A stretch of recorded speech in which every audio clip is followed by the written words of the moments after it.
What is up, family? We have another Patreon request. We got findings. We got felt up. It's been a long time. Oh, I gotta say all that. L'expérience de psychologie la plus horrible. The most horrible psychology experiment. Well, this could be good. Oh, I mean, this could be very concerning. Is this really love? Well, what do you mean by saying that a baby loves its mother?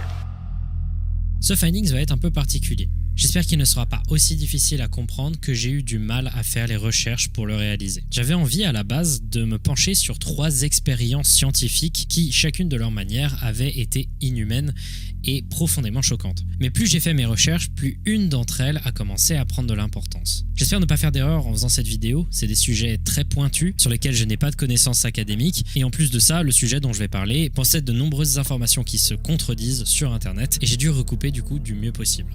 Je vous invite vraiment à regarder cette vidéo jusqu'à la fin et essayer de poursuivre même si vous n'avez pas l'impression de comprendre certains concepts assez abstraits de psychologie. Ça va aller croissant dans l'horreur et toutes les informations que je vais donner vont être importantes pour démêler le puzzle de comment on est arrivé à une des expériences scientifiques les plus inhumaines qui a jamais été réalisée. Laissez-moi vous parler de la fosse du désespoir.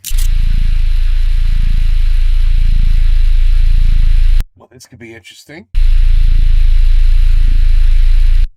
I have a feeling que ça va pas être une bonne rigolade.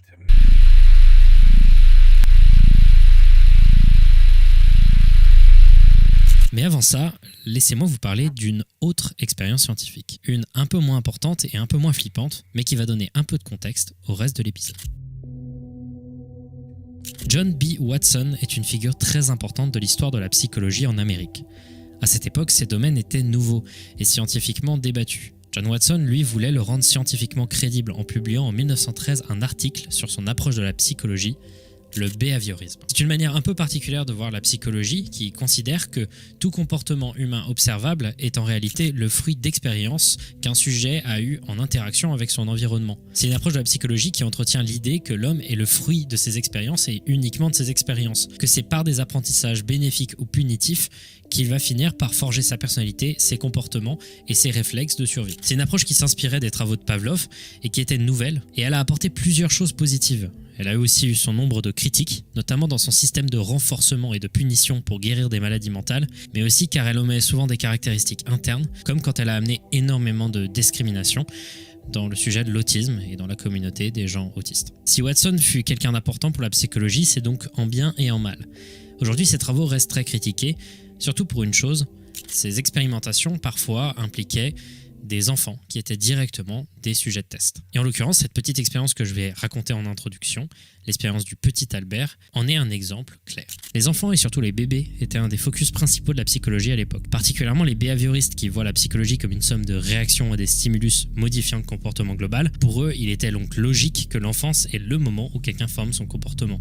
Et comme quand on est dans les premières années de notre vie, on n'a pas vraiment d'expérience, John Watson avait établi quelques émotions de base que ressentait un enfant. Et parmi ça, il y avait la peur, qu'il interprétait pour un bébé comme soit l'arrivée d'un très gros bruit ou d'un très gros stimulus sensoriel soudain, ou alors le fait de se retrouver d'un coup sans repère de confort, c'est-à-dire souvent la mère ou le père. L'expérience du petit Albert essayait de comprendre comment les phobies se créaient. Pour cette expérience, il Are you serious with somebody that small? prirent un enfant qui s'appelait Albert et ils l'ont placé en face d'un chien. La réaction du petit Albert était positive, rien de bien particulier, il était juste curieux, quand soudain, au milieu de la rencontre, un bruit très fort et soudain est joué par John Watson. Les jours et semaines à venir, le petit Albert commençait à avoir une réaction très négative à des chiens. Puis d'un coup, ça s'est généralisé à tous les animaux à fourrure et à certains moments, même les barbes le terrifiaient.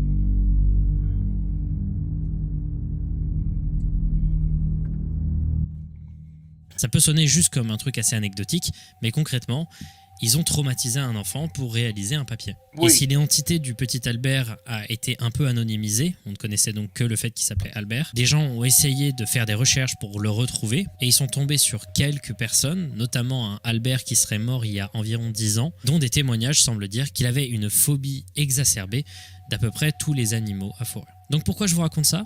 Parce que absolument tout ce que j'ai dit sur le contexte de cette expérience et l'expérience en elle-même va en réalité être tout ce qui va amener à l'expérience qui va suivre. Que ce soit le behaviorisme qui amène de la science expérimentale dans la psychologie, que ce soit le focus sur les enfants et les émotions ressenties au moment et le manque clair d'éthique dans l'époque, tous les ingrédients étaient réunis pour que ça tourne au vinaigre. Et mon Dieu, il s'est passé quelque chose de très grave dans les 50 ans qui ont suivi. People are crazy. Harry Harlow est né le 31 octobre 1905 dans l'Iowa en Amérique. Ce gars est né le jour d'Halloween et c'est plutôt cohérent quand on voit la trajectoire qu'a pris sa vie. Il a vécu une enfance trouble, marquée par des dépressions sévères, des parents un peu absents, une mère froide, vivant dans une ferme pauvre avec un père qui était plus intéressé dans l'idée de créer des inventions plutôt que de réussir dans ses activités fermières. Harry était un enfant introverti, reclus, timide et en général plutôt silencieux. Néanmoins, à l'école, il reste bon élève et arrive, après être allé à l'université Reed College, à être admis à Stanford dans la spécialisation en lettres anglaises. Après un semestre de travail acharné et de révision sans cesse et sans relâche, il échoue complètement. Ses notes sont catastrophiques. La conclusion est claire, il faut changer de trajectoire. Il se réoriente alors en 1924 dans une autre voie en prenant une autre spécialisation à Stanford, la psychologie. À l'époque, comme j'ai pu le dire avant, la psychologie elle évolue beaucoup. Il y a juste plein de théories dans tous les sens, sans beaucoup de consensus, même si les connaissances dans le domaine restent assez nombreuses. Il arrive donc une série de nouveaux psychologues qui vont faire des études de sciences expérimentales pour prouver plein de théories. Et en l'occurrence, durant son temps à Stanford, il va être dirigé par un behavioriste dans ses professeurs et également des professionnels de la psychologie animale, ce qui va énormément orienter sa carrière. En 1930, après des années de taf, il obtient finalement son doctorat et commence directement à taffer. Il se dirige vers l'université de Wisconsin-Madison où il deviendra professeur. En 1932, il se marie avec une de ses étudiantes, on juge très fort, la jeune Clara Mears, une étudiante prodige avec un QI de 155. Au même moment, il se met à chercher un endroit pour faire ses expériences qu'il veut centrer sur les singes rhésus macaques et leur comportement, surtout durant l'enfance. L'université finira par ne pas arriver à fournir suffisamment d'espace pour ses expérimentations, alors il récupérera une maison vacante dans la même rue que celle-ci et la transformera en laboratoire appelé le Harlow Primate Laboratory. Il contacta ensuite un zoo proche du labo, le zoo Henry Villas, qui fournira des macaques rhésus qu'il va se faire reproduire entre eux. Il possède ainsi une colonie de singes sur lequel il peut faire des expériences. Il a un endroit pour faire ses expériences. Il a également de l'argent qui est financé donc par l'université. Il a donc toutes les pièces pour devenir un grand chercheur. Pendant des années, Harry Harlow va travailler sur un sujet, faire des expériences, jusqu'à ce qu'en 1958, il publie un article nommé The Nature of Love dans l'American Psychologist, où il va se pencher sur un sujet assez peu traité dans la psychologie à l'époque, la question de l'amour et de l'attachement. À l'époque, beaucoup trouvaient le concept de l'amour trop flou et il manquait de définition.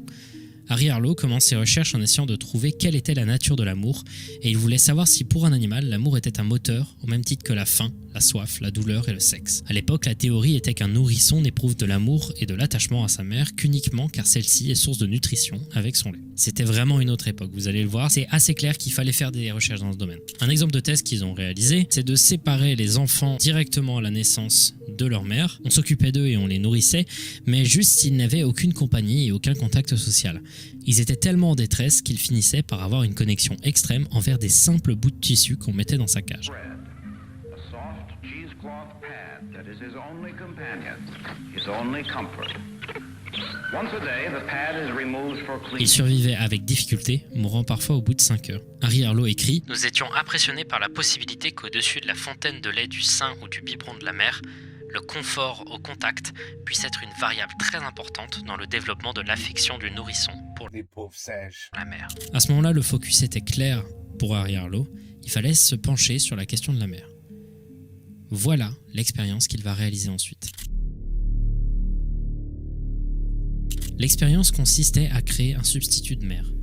Voilà comment Arlo décrivait cet objet censé servir de mère pour les singes. Nous avons construit une mère de substitution que nous espérions et croyions pouvoir être une bonne mère de substitution. Nous avons produit un corps parfaitement proportionné et simplifié, dépouillé de tout renflement et d'appendices. La mère était faite d'un bloc de bois couvert de mousse en caoutchouc et revêtue de torchons en coton. Une ampoule derrière elle émettait de la chaleur. Le résultat était une mère douce, chaleureuse et tendre, une mère avec une patience infinie, une mère disponible 24 heures par jour, une mère qui ne grondait jamais son enfant et qui ne heurtait ou mordait pas son enfant de colère. Nous pensons que nous avons construit une mère singe supérieure. Et à côté de cette mère qu'ils jugeaient parfaite, ils ont créé une autre mère. Une mère faite de métal, au coin anguleux, absent de tout confort au contact. La seule différence était que celle-ci pouvait donner du lait. Les chercheurs étaient persuadés que l'attachement du singe serait porté vers la mère en métal, celle qui procure du lait. Pourtant, qu'est-ce qu'il s'est passé? La réponse paraît évidente, mais à l'époque, les découvertes étaient surprenantes pour les psychologues. Le macaque rhésus allait sur la mère en métal, tétait la quantité de lait qu'il leur fallait et passait la majorité de leur temps ensuite collé à la mère en tissu pour plus de la moitié de la journée. This baby spends 17 to 18 hours a day on the cloth mother and less than 1 hour a day on the wire mother.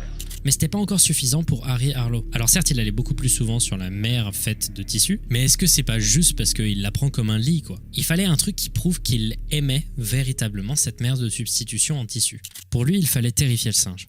Il créa donc un automate pour faire terrifier un singe facilement, bruyant, anguleux et au mouvement mécanique, et au hasard, au cours de la journée, il le mettait sans prévenir en face du singe.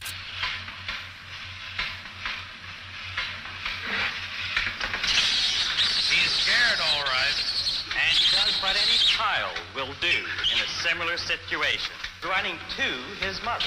Pour Harlow, c'était un succès. Il avait réussi à prouver que le lait n'était pas la seule chose qui permettait une affection et une connexion avec un enfant. Une série d'autres tests furent effectués néanmoins qui montraient une phase un peu plus sombre à cette expérience. Ces autres tests consistaient à mettre un singe qui avait été élevé donc avec cette mère de substitution et de les mettre, sans prévenir, dans un environnement plein de stimulus différents, plein d'objets pour jouer, et voir comment ils interagissaient avec un nouvel environnement où ils devaient découvrir.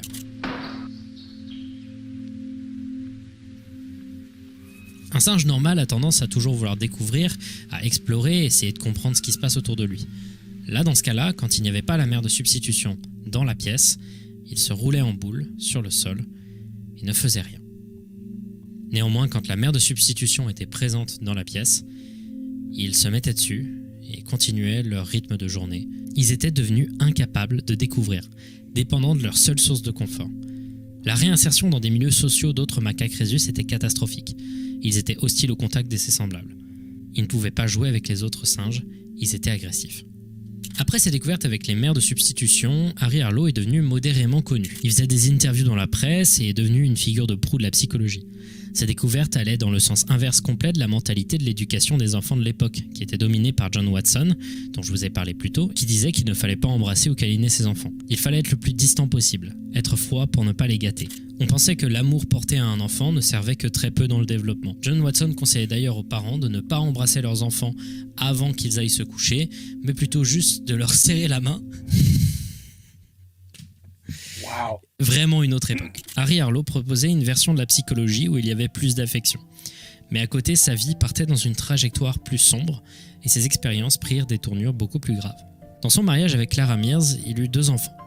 Mais Harry Harlow était plutôt infidèle. Il couchait avec plusieurs autres étudiantes et était majoritairement détesté des hommes étudiants, le jugeant tyrannique et désagréable. En 1946, il se sépare de Clara Mears et se marie la même année avec la psychologue Margaret Quinn, avec laquelle il aura également 2 enfants. Ce mariage se passa mieux, il était plus heureux avec elle, mais en 1967, Margaret Quinn fut diagnostiquée d'un cancer du sein. Tous ces événements, du divorce au diagnostic de sa femme jusqu'à sa mort en 1971, vont amener Harry Harlow de plus en plus dans des tréfonds très sombres de sa psyché. Il va tomber dans des dépressions et il va commencer à perdre un peu les pédales. Voilà ce qu'il s'est passé à partir de ce moment. Oh boy. En 1959, le nouveau focus de Harry Harlow était l'isolement et les effets que cela engendrait sur la santé mentale d'un humain ou d'un singe. Il construit 2 différents appareils d'isolation. Une cage d'isolement semi-social, une cage où les singes très vite après leur naissance sont placés. Celle-ci n'empêche pas le singe de voir l'extérieur ou même de voir d'autres singes eux aussi dans des cages, mais elle prive entièrement le nourrisson du contact de sa mère. Mais ici nous allons surtout nous pencher sur l'autre appareil, la chambre d'isolement social total. Celle-ci était une chambre en acier fermée, extrêmement petite, fermée du monde. Il y avait juste un miroir semi-réfléchissant sur un des murs, comme ça le singe ne pouvait pas voir l'extérieur, mais les chercheurs pouvaient voir le singe à travers le miroir. Le seul contact avec la vie, le seul et unique, c'était des mains qui apparaissaient très occasionnellement pour donner de la nourriture, de l'eau fraîche ou nettoyer son environnement. Harry Harlow a mis des singes dans des appareils d'isolement social pendant des durées différentes à chaque fois, en commençant par 30 jours, puis 3 mois, puis 6, puis 1 an et 2 ans dans certains cas. J'ai également vu brièvement une mention, mais ça n'a pas été plus développé que ça, d'un singe qui aurait été mis en isolement pendant 15 ans. What?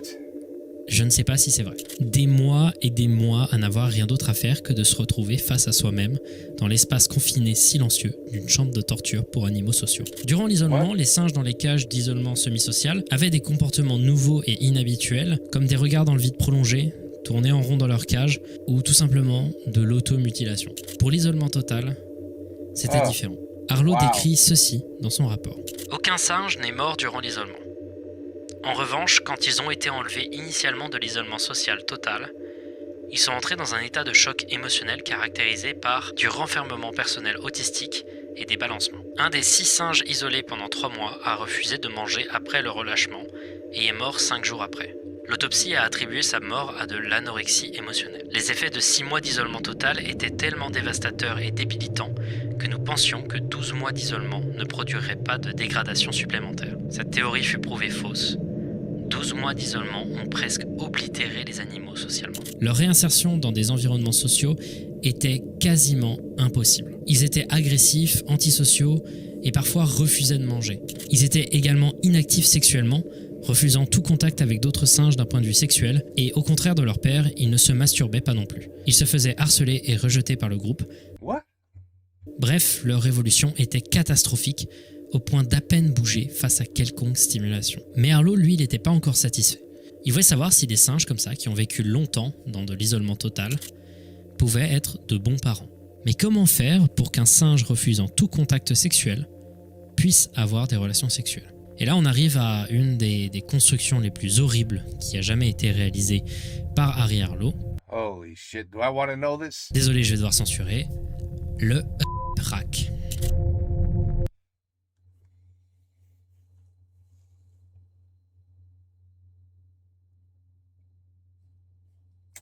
The what?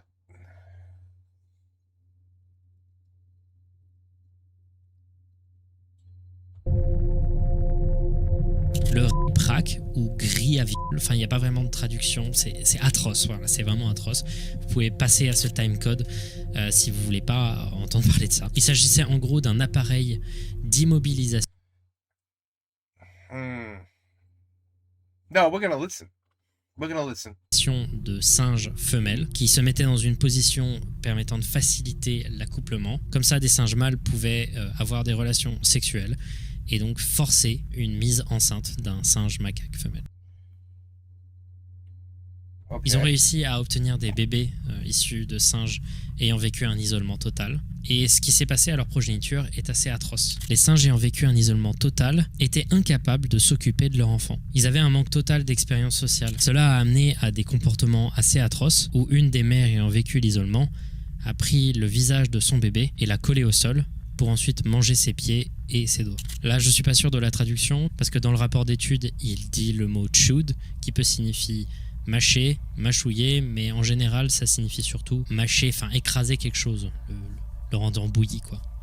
Donc probablement manger, quoi. Une autre mère a écrasé la tête de son bébé sur le sol, mais la quasi-totalité du temps, l'enfant était juste ignoré et le parent pouvait juste continuer à se rouler en boule sur le sol, complètement incapable de continuer sa vie tout à fait normalement. À propos de ces mères, Harry Harlow écrira « Même dans nos rêves les plus déviants, nous ne pourrions pas avoir créé une mère de substitution aussi méchante que ces vraies mères singes étaient. » Vraiment. What a piece of shit this person is. What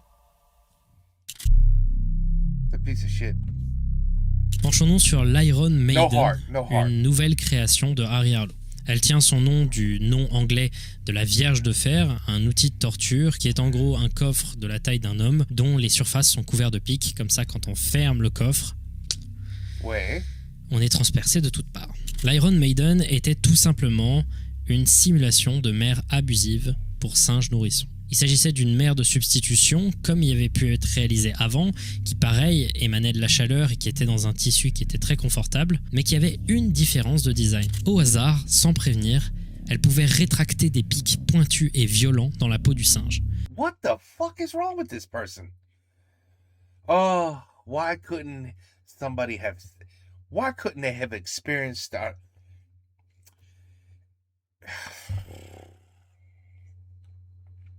experimented on him?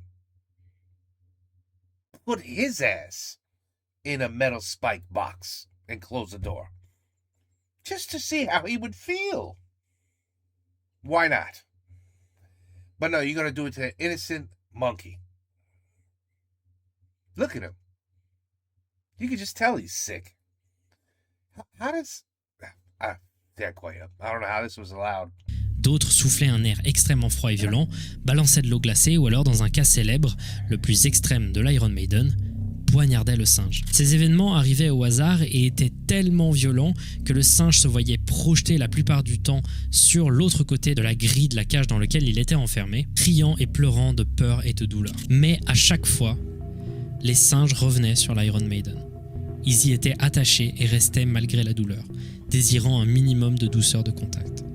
C'était la première fois qu'on observait le fonctionnement de parents abusifs de manière scientifique. Mais les conséquences sur les singes étaient désastreuses d'une manière similaire que les précédentes. Il aurait pu s'arrêter là, Harry Harlow.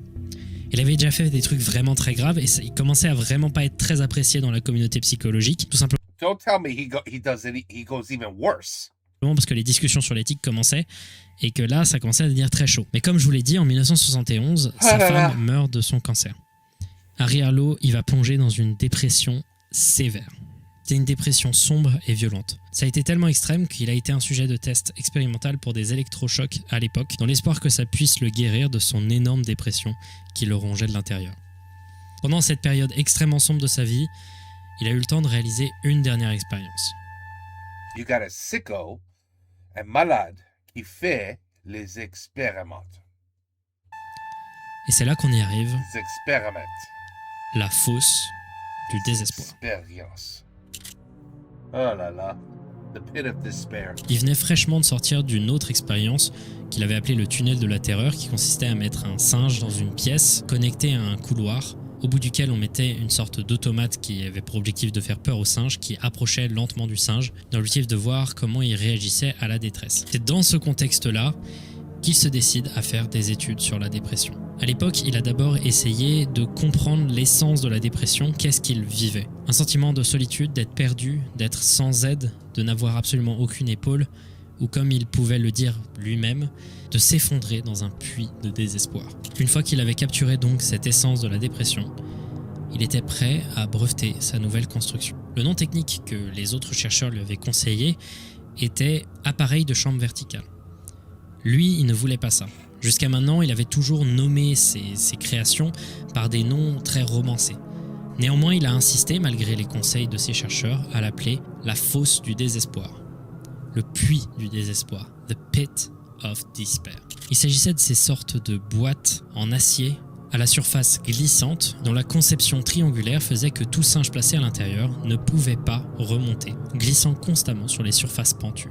Tous les singes qui ont été placés dans la fosse du désespoir sont des singes qui avaient eu le temps de vivre 3 mois dans des environnements sociaux avec une mère aimante. Harry Harlow a fait exprès de prendre des singes qui étaient heureux pour voir à quel point il pouvait les détruire.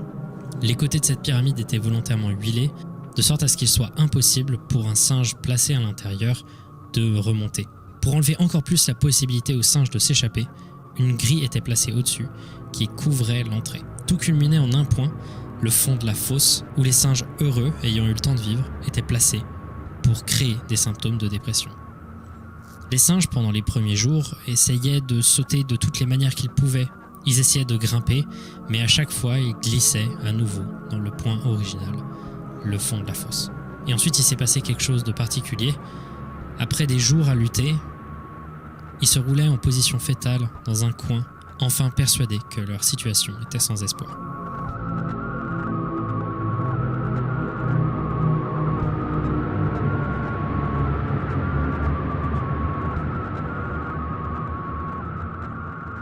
Ils étaient devenus immobiles, apathiques, seulement quelques jours après avoir été placés dans le puits. Une fois enlevés de la fosse du désespoir, les dégâts étaient irréversibles. Ils ne jouaient pas, ils s'éloignaient de l'interaction sociale, n'avaient plus de curiosité. Des singes n'y étant allés seulement que quelques jours, restaient dans cet état pendant des mois. C'était un appareil pour détruire psychologiquement tous ces singes. Et soudain, il y a eu un stop. Il y a eu un stop parce que Harry Harlow commençait à véritablement sombrer dans la dépression. Entre-temps, il s'était remis avec sa première compagne, Clara Mears, avec qui il avait rompu précédemment. Mais il finira par mourir en 1981, rongé par l'alcool et la dépression, ayant été incapable de bosser pendant des années. Conclusion, today we got groups of people, thankfully, that try their best to protect animals. And they would have been all over his shit. Harlow était quelqu'un de tyrannique, quelqu'un de froid, rongé par des gros problèmes personnels. Et on peut se rendre compte un peu du personnage qu'il était quand on se penche à des interviews qu'il a pu réaliser dans le passé, qui sont très difficiles à trouver aujourd'hui, notamment quand il dira ça à propos des animaux. La seule chose qui m'importe, c'est si les singes vont devenir quelque chose que je peux publier. Je n'ai aucun amour pour eux. Je n'en ai jamais eu. Je n'aime vraiment pas les animaux. Je méprise les chats. Je hais les chiens. Comment pouvez-vous aimer les singes ? Il est clair quand on regarde tout son chemin dans That's the guy you want doing experiments on animals. le domaine de la psychologie que ce gars a insufflé ses propres insécurités et ses propres problèmes dans son travail. Quand on considère que son père était absent et que sa mère était froide, on peut comprendre que ce manque profond d'empathie et de chaleur humaine a pu amener aux expériences de mère de substitution. De même, ses gros problèmes avec la dépression ont pu expliquer son défoulement sur les singes durant les périodes de la fosse du désespoir. Harry Harlow n'aurait jamais dû réaliser ces expériences. Néanmoins, il y a quelque chose qu'on doit rajouter à propos de tout ça. Parce que autant les travaux d'Harry Harlow, surtout vers la fin de sa carrière, ont été très critiqué aussi bien dans le présent que dans le futur, ça a eu plutôt des bonnes conséquences sur le monde. Parce que oui, comme je vous l'ai dit, à l'époque, on considérait le développement des enfants comme ne nécessitant pas d'amour et qu'en général, prouver la moindre once d'affection envers ses enfants était considéré comme quelque chose de dangereux qui allait les gâter et les rendre faibles. L'interaction sociale et le contact avec l'enfant devaient être créés et ça a vraiment changé la psychologie à l'époque. Mais le négatif reste beaucoup plus pesant que le positif. Harry Harlow a torturé des animaux pour ce qui semblait être la plupart du temps comme du plaisir ou comme un besoin de combler un manque affectif ou bien un manque d'ego en les transformant en propriétés qu'il pouvait vendre. Et il n'est pas le seul, l'histoire de la science est pavée de gens comme ça qui ont fait des choses extrêmement immorales dans l'objectif qu'on se souvienne de leur prénom. Comme j'ai pu le dire précédemment, et c'est pour moi la chose que je retiens le plus, c'est qu'il voulait réaliser ça pour faire des parallèles avec des enfants. Mais moi, je me pose une question, et elle est peut-être pas forcément extrêmement importante sur le moment. Si à l'époque, ça avait été considéré comme moral et pas grave de faire des expérimentations sur des enfants humains de ce type, est-ce que Harry Harlow l'aurait fait? Oui, I think he would have. Oui, because he grew up with zero love in the family. You know, there's a certain level of, maybe not love. Love is love. Love is love. Love is different. But a certain level of protection that a parent has for his kids, that if that parent overdoes it,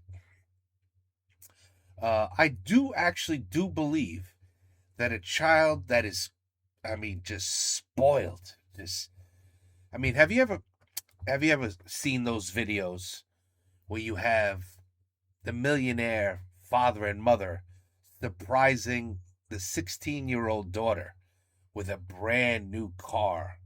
It's got a bow around it. It's like red, convertible, beautiful car. She takes off her blindfold and immediately starts crying and yelling and screaming. I didn't want the color red. I wanted blue. Something like that. Maybe I got the colors wrong.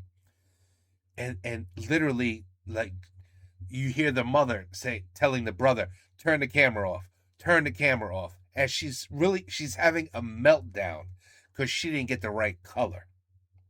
So now put that spoiled brat in the workforce where her boss now tells her, you didn't do that right, go back and correct what you did. That's wrong. You made a mistake, go fix it. This is unacceptable. How do you think she would react to a boss like that when she's raised that way, where she cries because she didn't get the right color of the car she wanted? To me, I do truly believe you will break your child if you raise her that way. She was already broken at that point, in my opinion. I don't even know how you fix her at that point. It's probably too late. So I do believe you can over spoil a child where they're not even capable of being in society. Like, everything will offend them, everything will bother them, they're not tough. They don't have that steel skin. You understand? I know. So I understand. At the same time, you treat your child like they don't exist. You're too busy drinking, you beat them, you're a piece of shit parent. Oh yeah, there's probably a good chance that child's gonna grow up screwed up. Very good chance. And they'll do the same shit to their kids or whoever they marry. If your kid is constantly getting beat and becomes an adult, there's probably a really good chance he's gonna beat his wife and he's gonna beat his kids when he gets to that point too. It's just the way it is. And if that kid is loved his entire life with, love, just regular love, care, support, not spoil, but support, the child is an extremely huge likelihood that the child's not going to beat its child or wife. But what this guy did, I mean, it's sick. It's sick. Hindi malad. Hindi malad. Sugay malad. It's a damn shame, but this was a long time ago, people. Long time ago. Today, he wouldn't have got away with that shit. And I don't know why I'm talking so much. I've just realized the video's not over. Voilà, merci beaucoup. J'espère que ce finding vous aura plu. J'espère qu'il va bien passer au montage. J'espère que ça va vous intéresser. Moi, j'ai trouvé ça hyper intéressant et c'est un sujet qui pour le coup, qui m'a fasciné. J'ai lu des études en anglais de psycho en entier. C'était long et laborieux. Et j'espère que j'ai pas fait d'erreur, que j'ai pas dit de bêtises. C'était très difficile, beaucoup d'informations conflictuelles et contradictoires sur Internet. S'il vous plaît, dites-moi les gens qui font psycho si j'ai bien réussi. Est-ce que You did just fine, buddy. You always do fine. All your videos are great. J'ai pas fait de bêtises. Encore une fois, je vais essayer d'épingler si jamais des confirmations ou des choses différentes. Des gens qui me disent que si j'ai fait de la merde dans les commentaires, regardez s'il y a des commentaires épinglés, c'est généralement que j'ai fait une bêtise. Ou alors des commentaires sur lesquels je mets un j'aime, c'est pour les gens qui me disent si j'ai dit des bêtises ou pas. Merci d'avoir suivi ce Findings. J'espère qu'il vous a plu vraiment. Dites-moi dans les commentaires s'il vous a plu. Et on se revoit pour le prochain très bientôt. Désolé s'il n'y a pas eu beaucoup d'épisodes ces derniers temps. C'est des périodes de grosse fatigue et j'ai eu des maladies qui sont empilées. Enfin, quel enfer. C'est chiant, wait. I'm starting to get sick too. Runny nose, clogged up head. I'm starting to get a little bit of a cough. And it's very hard to do videos when you're sick. Alors, je comprends. Je prépare du lourd pour 2022, je prépare du lourd. Voilà. Oh. Je peux pas trop vous en parler tant que ça, mais je prépare du lourd et j'espère que vous aimerez. And clearly we do, because you're an excellent storyteller as well. Very, very good storyteller. And just to throw another little 2 cents in, I read once before. It just shows you humanity. We're sick in the head, humanity. But I forgot where I read this. I'm sure if I Google it and do a little research, I could re-find it. But it was about Chinese prisoners being tested by the government or the army, or I don't know who was testing them, but they were being tested. And you know what the test was? The test was, how much pain could a human go through? Like, what were the limits of what a human could go through? And these poor bastards, from what I read, were basically gutted while they were straight up alive. No medicine to lower the pain. Like, they were just straight up alive. And my man would just take a knife and just start cutting down the stomach and just opening them up, just gutting them while they're alive. And it was an experiment. It was an experiment. You know, how far could they go before the screaming and the pain and the agony turned to shock, where then they would just faint, collapse out of just straight up shock, and then eventually, of course, die. But they were just experimenting on these poor souls, just to say, oh, you see that? You know, when you cut this way and go, yeah, that shit, did you see the way? Oof, that was crazy. You know, when I cut his finger off, he was able to live a lot longer. Like, it wasn't a problem. You know, it wasn't until we, like, cut his arm off and then, you know, cut his, like, seriously, that's how sick these people were. So, to see what he did with the monkeys, and he just said, you know, had he had the ability to test babies or, you know, children instead of monkeys, would he have done it?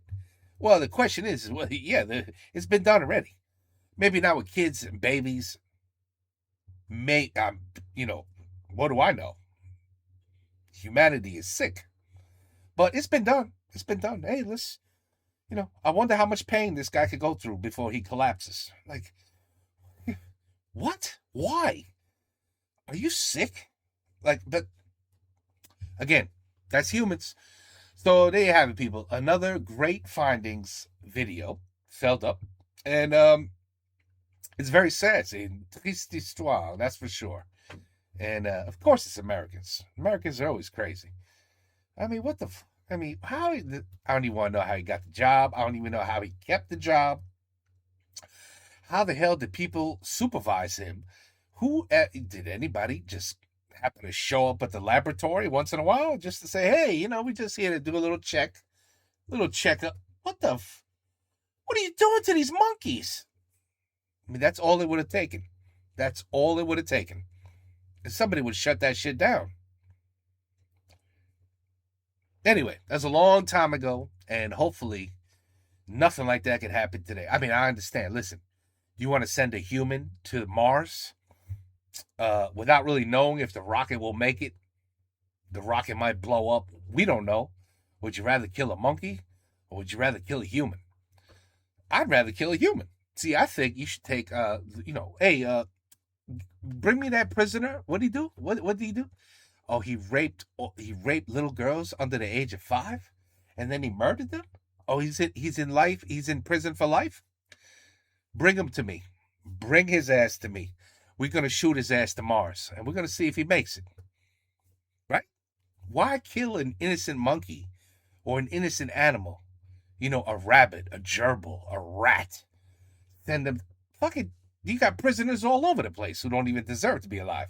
Send their ass up into space somewhere if you want to investigate. You know what I mean? You want to do an experiment, use them. I mean, you know, the Chinese was using prisoners. I don't know how bad I don't know what the prisoners did, but still, that's a little crazy. But you know what I mean? Like, you know, get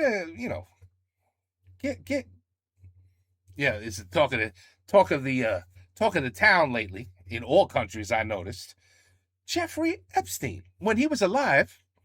Don't put him in prison. Send his ass to Jupiter or something. Stay there. We're taking a close look. What's going on here? Oh shit! The rocket's not gonna make it. Oh, look at that. His skin is melting off his body. Poor Jeffrey Epstein. I feel bad for him. Yeah. So there you go, people. It's confirmed. We cannot send people to Jupiter. Tu vois? C'est très simple. But instead, you want to send monkeys. Innocent monkeys. What the hell did monkeys do to anybody anyway? Whew. Bon, anyway, crazy video, crazy people. And now, we move on to the next one. As I keep getting sicker and sicker as the video seems, as this keeps going, I seem to be getting sicker and sicker as I keep talking. I'm pissed off because I tried so hard to not get sick. And it's happening. It's happening. It always fucking happens. February, I was like, ooh, I'm going to make it. November, December, January, I'm going to make it. Nope, looks like I'm going to get sick anyway. But anyway, I'm still moving on to the next one. I don't care. Take care. Peace out. A la prochaine.